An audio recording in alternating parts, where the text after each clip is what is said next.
right, Pike. We already got lots of people on, so let's just get it going. Happy Friday! Welcome to the first off-season edition of Flamesnation Live. It's Pat Steinberg in the home office today. Haven't been on the radio this week, Pike.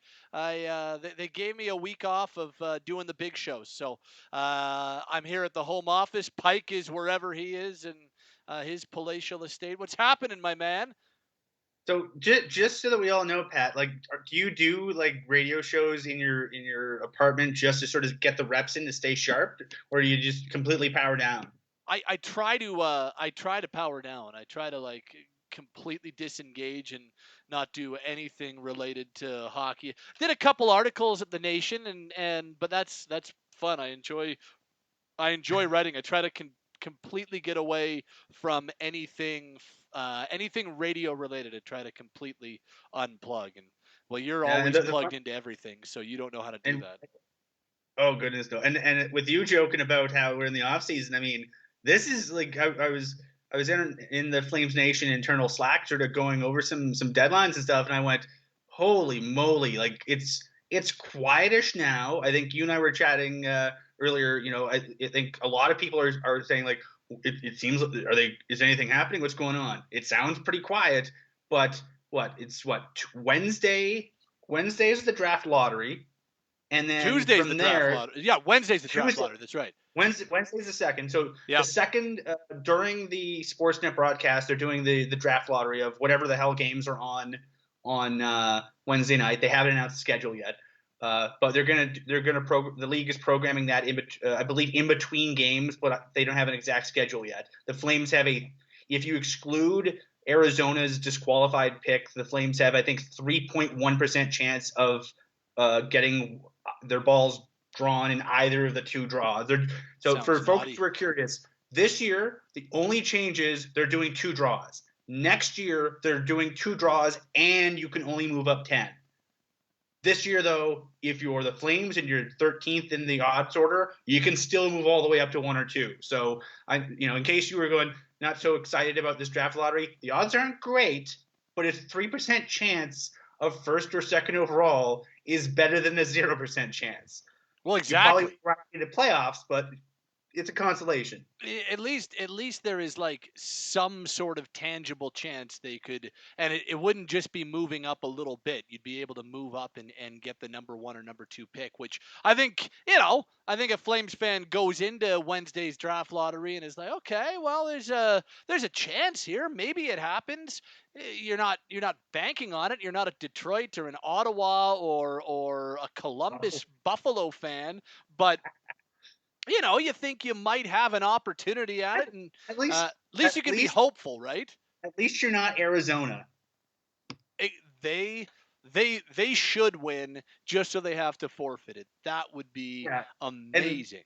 And for the curious, there is still right now. I think Arizona is slated to draft 12th overall. They're doing a virtual draft again. So we're still going to have a 12th overall pick, just nobody's getting picked with it. Yes. So all of us people involved in the broadcast, everyone involved in the draft will apparently just sort of stop and sort of look awkwardly, towards the direction we think Arizona is. I think south is that way. So I'll look this way and scorn, and then after 30 seconds, we'll just proceed with the draft. So yeah, the draft lottery is Wednesday. Flames probably don't move. They'll probably end up drafting 13th. The odds are very low that they'll drop further. You probably won't draft 14th or 15th. Very low chance. Better chance that they'll draft first or second than 14th or 15th. So, good news. And then people love the draft. And then we got the 17th of July is the next key date because that is the freeze date for rosters before the expansion draft, and then rosters get submitted. Then we got 3 days of Seattle wheeling and dealing, and then we have a 32nd NHL team on the 21st. So I mean, it's a little bit less than 2 months away, about 7-ish weeks away from the Seattle Kraken doing something, taking a player of some kind from the Calgary Flames and the 29 other teams involved. Vegas does not get a cut of that sweet expansion dough, but they also don't lose a player, but they don't get a cut of the money. Yep. you know, Yin and yang. would you rather have 28 million or lose or not lose a player? I mean, they're doing all right. By the way, we'll be done. We'll be done. Flames Nation live in time for Game 7. I promise you. We will not keep you from Game 7 of Vegas and Minnesota. First of all, let's say hi to everyone. It's Pike and Steinberg.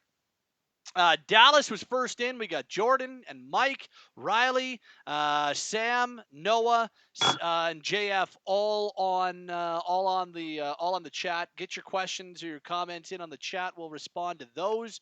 Before we do that, we'll tell you, as always, we're brought to you by our friends at Deuce Vodka, who are always here for you and always here for us at Flames Nation Live. They bring you all kinds, whether it's podcasts, video streams, whatever. They've got you covered across the nations. Deuce Vodka, Alberta-wide, wherever you get your fine spirits, make sure they've got it. If they don't, make sure they get it in. Deuce Vodka. It was supposed to be the celebration vodka in Alberta, Pike.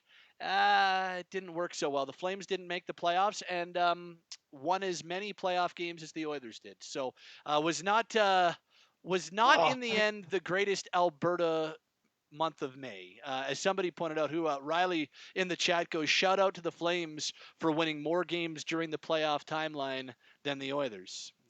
Correct me if I'm Not wrong. incorrect. Since Rogers Place opened, I think the Flames have as many postseason wins in that building as the Edmonton Oilers do. Well, do you count the bubble? I'm sorry, do you count the play-in round? I don't know. What do we have to count to make the math work? That's my question. I think if you count the play-in round, it would work. Yeah. 3 plus 2 is 5. Yeah, I think it would work. They're counted as playoff statistics according to the league, so technically they're playoff games. So exactly. I think if you call them Stanley Cup playoff games, it's incorrect. If you call them postseason games, it's correct. Postseason. I think we can go with that. Exactly. We'll go with postseason.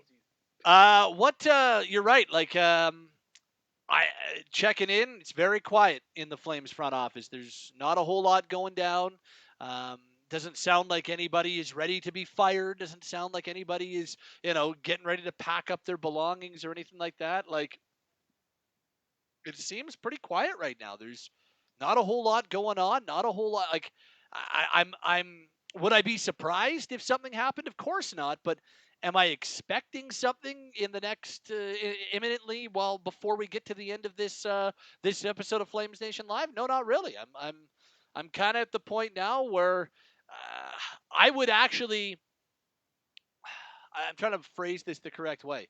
I don't think it would surprise me if they made a change at general manager, but I'm leaning more and more towards them not doing that. Just only based on gut feel, only based on what is happening. It's a very strange kind of limbo period we're in right now. But I don't even know if it is a limbo period because Treliving's under contract. It's not like he's coming to the end of a contract and they have a set imminent decision to make. So it's kind of a limbo situation for us on the outside, and I have no idea what Brad is feeling like right now. I mean, if you're the Flames, if anything's gonna happen, it probably happens before Wednesday because it would be weird to have a guy involved in the lottery broadcast that won't be part of the club going forward. But even that, I wrote, I think I wrote like 1,200 words about this on the site this week because I know your Sportsnet colleague Eric Francis wrote about on the Sportsnet site, and he and I think both came from sort of the same mindset of it feels like it'd be like in any other year after 7 seasons of the way the Flames have been, I can see a good case for making a change because of the amounts of kick to the can Brad's had.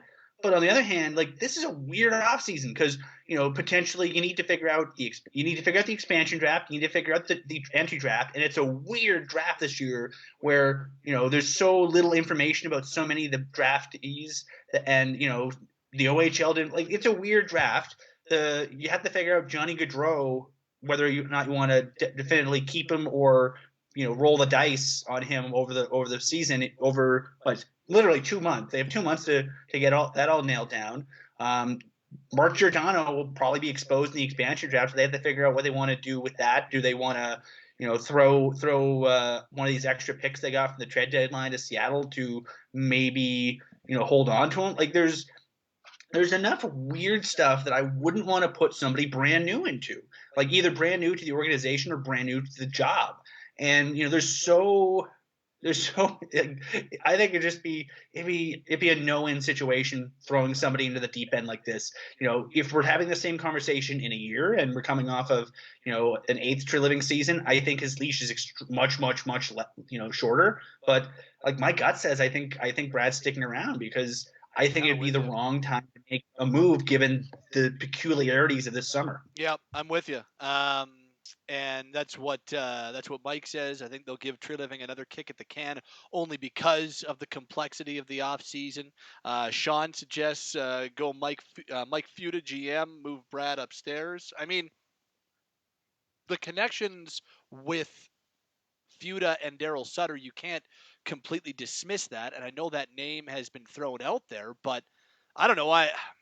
Again, it doesn't feel like anybody's anticipating that right now. So, I mean, yeah, could that be a possibility? Sure, it could be a possibility. I just don't know. I'm with you. It kind of feels like Brad's safe, and there have been many in this market, not many, but even media members who've been calling for his head, and I think there was kind of just this feel that if they missed that was going to happen. But I do think that the strangeness of this year and this kind of bizarre, I used the term limbo earlier when it came to his status. Well, I mean, limbo is essentially what the NHL has been in since March 2020, and they have done an admirable job of navigating this purgatory until they can get back to being normal again in September and October. And it almost makes you think that, like, is now the time to be like, is Mark Bergevin going to get fired when Montreal goes out in the first round against Toronto? I don't know. It feels like there's more of a chance Montreal keeps him this offseason than there would be in other similar off seasons, just as Mike said, because of the complexity of the offseason. It wouldn't, nothing's going to surprise me at this point, but I certainly am. I certainly am far more of the opinion now than I have been in over the last number of months that maybe there just won't be a change. Maybe they continue on down this road with this management group. And you and I have had conversations about this in this venue and others about just the way the last 2 seasons have gone. Like the Flames went with Jeff Ward as coach, interim coach after what happened with Bill Peters because it was the most expedient way to do things. And the assistant coach they brought in was a guy who was already in house. And then you had a pandemic, which meant that even if you were thinking Brad Living was maybe we'll bring in somebody else and sort of hit the reset, put Jeff back at associate. Well, there was a pandemic going on, so it was extremely difficult to get people for interviews. Like I think that would have been like he really had no good way of upgrading the coaching staff. And then during the season, same kind of thing. I mean, the guy they brought in was a guy who was 3 hours up the road, who was already in province. They made zero changes to the coaching staff because you can't really change, in any given year, you probably would want to give Daryl his own staff as much as you could, as soon as you could, but they just couldn't do it. And, I think, and all the other avenues that Tree had to potentially shake up the team, a trade, a waiver claim, bringing up a kid from the farm, like there was so difficult between the cap, between the taxi squad. I feel kind of bad for them because so many of the tools that you have normally to shake up a hockey club, you couldn't even have a train ride with a bunch of beer like Glenn Gulletson did. Like there was really no way to hit the reset button outside of doing a coaching change. So, I mean, and even though they were terrible for the first, I think they were terrible off and on in chunks this season, they still missed the playoffs by 4 points, which is still befuddling to me. Well, Montreal can be thanked for that, and four games in a row against a pretty checked out, exhausted Vancouver team helped a little bit. Help make up 6 of those points as well. So I don't put as much stock as some do into Oh, they won more games than Montreal. I mean, they still had such a huge hole to make up, and there was a lot of meaningless hockey down the stretch. It's kind of hard for me to buy too into that narrative. Um, That smart thing, Pat. Missed it by that much. that much. Jefferson says Tree's deadline deals much better than anticipated. Did a good job of the deadline, and maybe if they are keen, I don't think they should be. I think personally, I think it is poor asset management to use picks, prospects to try to keep a 38-year-old from being selected by an expansion team. I think that's poor asset management. That's just my opinion. But and a division rival. Like if you're Ron Francis is purported as being a very smart hockey guy. If you look at, he laid a lot of the foundation in Carolina that John Waddell's enjoying right now. Why would you give, depending on who the Flames had available, whether it's Backlund, whether it's Lucic, whether it's Mark Giordano, why would you give a division rival $7 million of cap space like that? It's a good point. Like, they would help the Flames out by taking Mark Giordano. You're right. And so if they took for whatever reason, let's just say Ron Francis saw a highlight reel of the Norris year and is in sort of watching it on replay since 2019. You take Mark Giordano, you give the Flames $7 million. You know what they could do? They could extend Johnny Gaudreau the very next day and then throw a really stupid amount of money at Taylor Hall. Yeah. It wouldn't make any sense for them to do that. And yet there seems to be this feel that they might use. And the reason I bring up Jefferson's message is because, well, they got an extra second round pick in the Sam Bennett trade. And like, okay, like now are they going to start using these picks that they have accumulated over the next couple of years to try to save Jordan, like just to make sure he's not vulnerable, and where Seattle probably isn't going to pick him in the first place? It doesn't make any sense to me. It just doesn't. So, but I'm not the general manager. And if they do that, well, I think it would actually be better for us on talk radio. I'll say that much. But yeah, it just isn't. Think about how many problems you could solve with $7 million in cap space. Yeah, exactly. Okay, a few other things. First of all, Joy asks how my vacation is. Wonderful. There's nothing to do here in Calgary, so we're not like you in Brisbane, Australia, where everything's open and you're living a very different pandemic life than we are. Although soon, good news. They closed some stuff in Australia, Pat. They had to close some stuff. They had 26 cases in, I forget which state, so they had to lock down Australia for a couple days. Couple days, yeah. Very, very different pandemic life that they've lived in Australia. I envy. Although over 60% vaccinated in Alberta today, so we're on track. June 11th, things can start opening up again. We found out today, or June 10th. So good news. That's good news in that respect. Anyway, I digress. What the heck is going to happen with Johnny Gaudreau? Because I fully believe, and I know that there are some who don't believe. I know there are some who like to dunk on Eric Francis but I take Johnny at his word, because all Johnny has ever done since being drafted by the Calgary Flames is show them that he wants to be here. He did not go back for a senior year at Boston College when he could have and would have had 30, or at that time 29 NHL teams fawning over him. He could have gone to Boston, he could have gone to Philadelphia, he could have gone to New Jersey, could have gone to New York, could have gone anywhere he wanted. Decided to sign with the Flames instead of becoming a UFA. Then, after playing out his 2-year entry-level deal, signs his 6-year. Yeah, I know it took a little while, but so did Tkachuk. Signed a 6-year extension with the team. All along has said that he wants to stay here, and yet there's still many. And I'm not just trying to point at media people. There are still, I see it in my mentions on Twitter all the time. There are still many who don't believe. Oh, he's lying. He's lying. Pike, you and I have covered enough locker cleanout days to know when a guy doesn't want to be here anymore. They don't say what Johnny said. They say anything but that. Well, my agent will do that. Or, you know what? It's a business, and I love the guys here, but, it's a business, and everyone's got to make the right decision.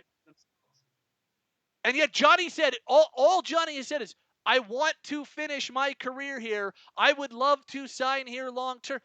Guys don't say that if they're thinking about going elsewhere. I know that the family wants to stay here, that they like they like Johnny being part of the Calgary Flames. He likes it in Calgary. So that is going to be a fascinating conversation because I truly believe he wants to stay. But what does that contract look like? And does signing that contract make sense for the Flames? Do they see him in their long-term plans? That is what is so fascinating. I don't believe I don't think there's anything to discuss whether or not Johnny has a desire to stay. I don't think he's waiting to expire and go to Philly. I think he would love to re-sign here. But what does that look like, and does that look like something the Flames can make happen? That is what's fascinating to me. Yeah, and I think how that deal looks could be fascinating because like if you're I think looking at some similar numbers with a flat cap, like you're probably looking if you're going long term like 4 or 5 years, you're probably looking at something between 8 and 9 million, depending on how much of a hometown discount. And I know people love to dunk on some of the no move clauses we see given out. You know why one of the reasons why Johnny Gaudreau is now it's signed to such a really cap friendly $6.75 million combination of that's what the captain got at the time, and that was sort of the unofficial cap for a player coming off his ELC, which kudos Mr. Treliving for imposing unintentionally a Giordano cap there. But okay, cool. So you got it, but he also managed to get him down to that because he gave him a pretty there's how many there's 20 there's 32 teams in the NHL. He can be traded 31 other teams, and he can be traded to 5 of them. That's pretty good. He gave him a 26 team no trade for his final year of his deal, and that probably keeps that cap hit about $500,000 less than it probably would otherwise. So that's pretty good. Now the question is, well, when you're burning off nothing but UFA years, how much is a no move or a fairly hefty no trade worth? Yeah, yeah. Like, what's a reasonable? Let's say it's another 6 for Johnny or a 7. Years. What's a reasonable cap hit? Yeah, It's a flat cap. Are we talking something like 8.5, 8.59? What's 8.59, or is it? Could they get it to 8.5 to 8.9? Could they get it to 8? That's because Maybe. eight's only 1.25 million more on their cap. That's what always I know that you look at it and say, oh my goodness, 6 times 8, $48 million. That's $8 million on the cap. Well, he's already counting 6.75, so it's only all you're looking at is the added. So you got to make up for the $1.25 million. Well, if they trade Monahan, well, all of a sudden they probably have some cap space. If they lose Gio, as you said, then they have some cap space. So Derek Ryan is probably going to be replaced by Adam. I think Adam Ruzicka and Glenn Goddard are the 2 guys that are fighting for the number 4 center spot next year. So all those things lead you to believe that adding 1.25 or 1.75 to the cap, that's not crazy to me if it means keeping the offensive driver of your team. If they're looking to stay in a window, I don't think 6 times 8 or 7 times 8 or 6 times 8.5 or something like that. I don't think that's crazy. And let's assume that let's just say Seattle takes, I don't know, let's say they take Derek Ryan. I mean, if I was Seattle, I'd want Derek Ryan. Inexpensive, good leader, lots of good intangibles from Spokane, good Western boy. He can be useful for them. And if you're the Flames, like, okay, like, in a year, they're going to be looking at a new contract for Richard Donahue's back. And for a 38, 39-year-old guy, he's not going to be making $7 million or $6.75. He'll be making he'll be eligible for performance bonuses, which are wonderful because you can go over the cap by performance bonuses, and you don't penalize for it. So if you're Giordano, maybe you do sign in the next year a deal for half as much money, and all of a sudden, okay, if you're giving Johnny Gaudreau a $2 million raise, okay, there's how you pay for it. Yeah. You just take money from Giordano, give it to Gaudreau. Okay, you're done, and then you probably still have $1 million or something left to work with, maybe $2 million.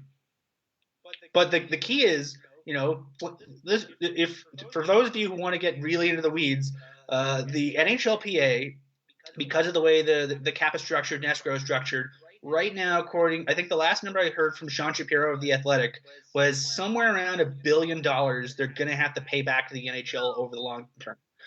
The nice thing is there's the TV deal in the States used to pay out to the NHL about $200 million a year. Next year, it's going to be $625. So that's pretty good. That's tripling your TV deal. Half of that's from the players straight to the owners because the cap isn't going up for a couple of years. So the TV deal alone will mostly pay off the money they owe. And if revenues get back to normal or normal-ish, and it sounds based on what we're seeing in the States, based on what we're hearing up here, people might be a little bit freaked out to go to arenas for a little while, and I sympathize with people with that because I think we're all gonna be a little bit freaked out by crowds for a little bit. But if you're telling me 2 years of mostly back to normal crowds and arenas will pay it off entirely, then you're looking at probably the cap going up by between $6 and $9 million in 2023. That is pretty good if you're the Flames. Yeah. So how do you get there? And is there a way that you can, I don't want to say you don't want to chisel your best player. You don't want to chisel your best players. So you're not going to be nickel and diming Kachuk and Gaudreau. But the thought process will probably be, hey, what'll it take to get a little bit less off that deal? You want a no move? You want a pony? You want a no trade? You want Treliving to sing happy birthday to your kids or your dog or whatever? I don't think anything's off the table at this point. And as long as it's not cap circumvention, I don't think there's anything that they won't consider to keep things a little bit lower, so that by the time they get that extra money, maybe they can do something fun with it. Now, if they can't find common ground, or if it feels like there's too big of a gap, well, then you got to trade him before the no trade clause kicks in. No doubt about it.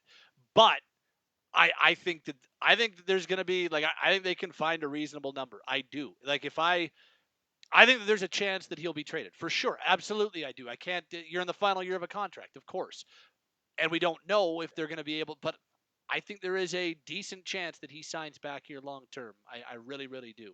I think one of two things is going to happen as you and I are getting ready. As we're packing up our stuff from the virtual draft, and as we're starting to get ready, during our homework for July 28th. One of two things is going to happen.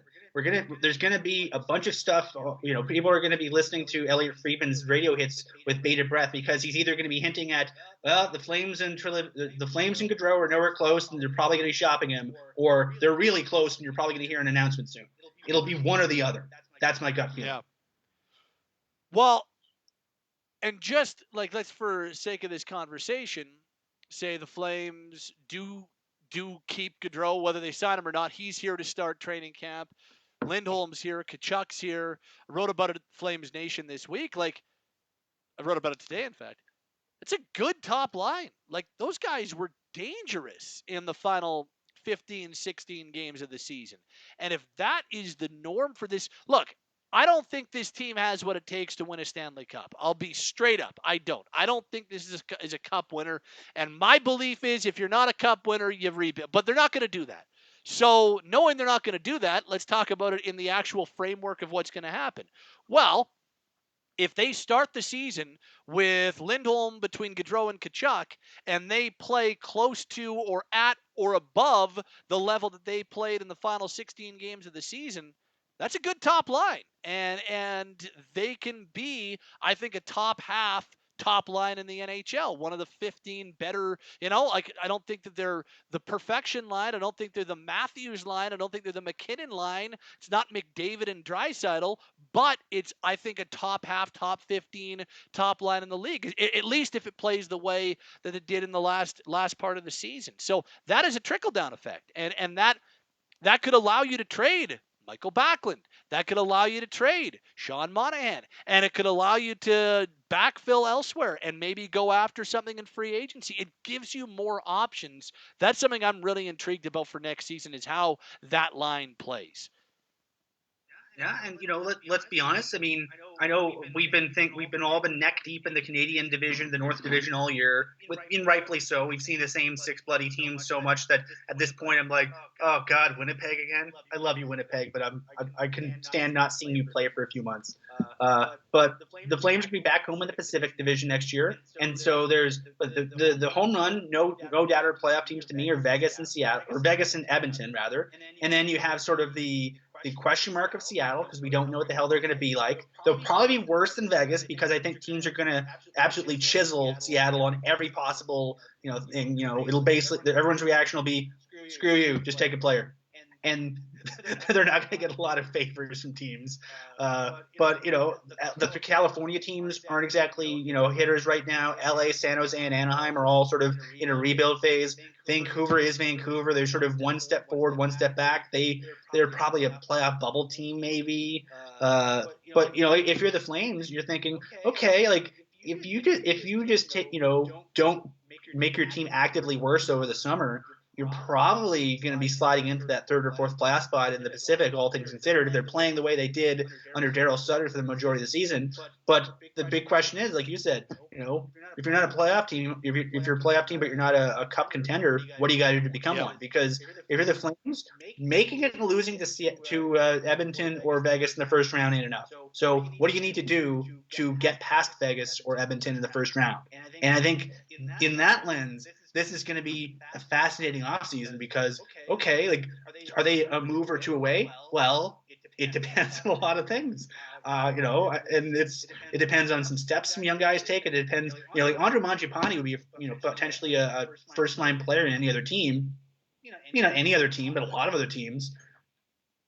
So how do they complement Dubé and Mangiapane and whatever centers they have left after the summer, and that beautiful top line? Like what's their second line look like? What's their third line going to look like? Because if they can figure out two or three good looks in the forward group, they have some pieces on the blue line. They have a really good goaltender who struggled this year because of, among other things, a brain injury. So what do they need to do to support their $6 million goalie who was a Vezina candidate 2 years ago, and their up and coming defenseman? Like Hanifin was playing the best hockey of his life before he blew out his shoulder. So what do they need to surround Hanifin and Tanev and Rasmus Anderson with to make those guys as good as they possibly can be? Maybe it's different coaches. Maybe it's different teammates. Maybe it's velour jumpsuits. Ooh, I don't think anything's off the table. Good velour jumpsuit. I like that. Rasmus Anderson could rock a velour jumpsuit. Put a gold chain on him. He looks like a throwback to the 1970s. He's got the hair for it. Quickly, Pike, as the Deuce Vodka ad is back up, we are brought to you by Deuce Vodka each and every time at Flames Nation and Flames Nation Live.